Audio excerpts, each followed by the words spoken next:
सकाळीच मतदान केलेलं आहे, काय नेमकं इतर मतदारांना आवाहन कराल, काय वातावरण दिसतंय त्यानंतर मतदार केंद्रावर भेटला?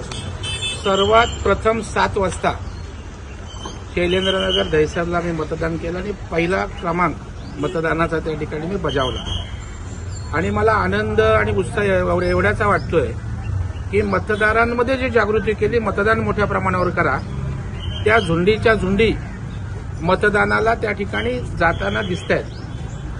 थोडंसं निवडणूक यंत्रणेची गैरसोय आहे. मी आता काही सेंटर्सवर निवडणूक अधिकाऱ्यांना सांगितलं की तिथे फॅनची दुरावस्था, फॅन नाहीत, रांगा खूप मोठ्या झाल्यात.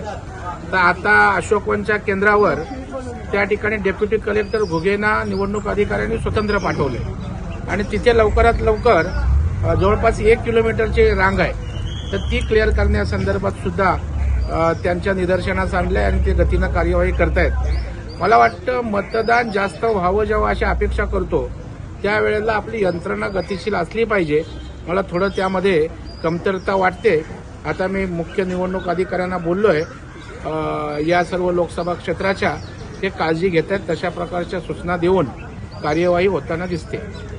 लोकसभा मतदारसंघामध्ये म्हणजे मागाठाणे विधानसभेचे आमदार होतात, आता विधान परिषदेवर आहात. उत्तर मुंबईमधला मतदानाचा आकडा किती टक्केवारी असेल असं तुमचा अंदाज आहे? मला वाटतं 65 ते 70% वर जायला हवंय.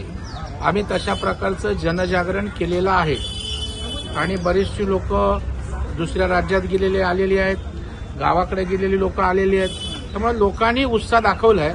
आता दुपारपर्यंत आपलं चित्र स्पष्ट होईल. आताचा शेवटचा टप्पा आहे, त्या प्रत्येक ठिकाणी म्हणजे जवळपास प्रत्येक ठिकाणी 2019च्या तुलनेत कमी मतदान झालं होतं. काय नेमकं कारण असेल? मतदार का म्हणून मतदानाकडे? नाही, थोडीशी गरमी आहे, सुट्टीचे दिवस आहेत, याचा परिणाम आहे. परंतु आम्ही मतदान वाढण्याची काळजी त्या ठिकाणी घेतली आहे. इलेक्शन कमिशनने मतदान वाढावं म्हणून प्रयत्न केलाय आणि मला वाटतं शेवटच्या टप्प्यात 4 टप्प्यात जे कमी झालंय ते मला वाटतं भरून निघून जास्तीचं टक्केवारी होईल अशी अपेक्षा आहे.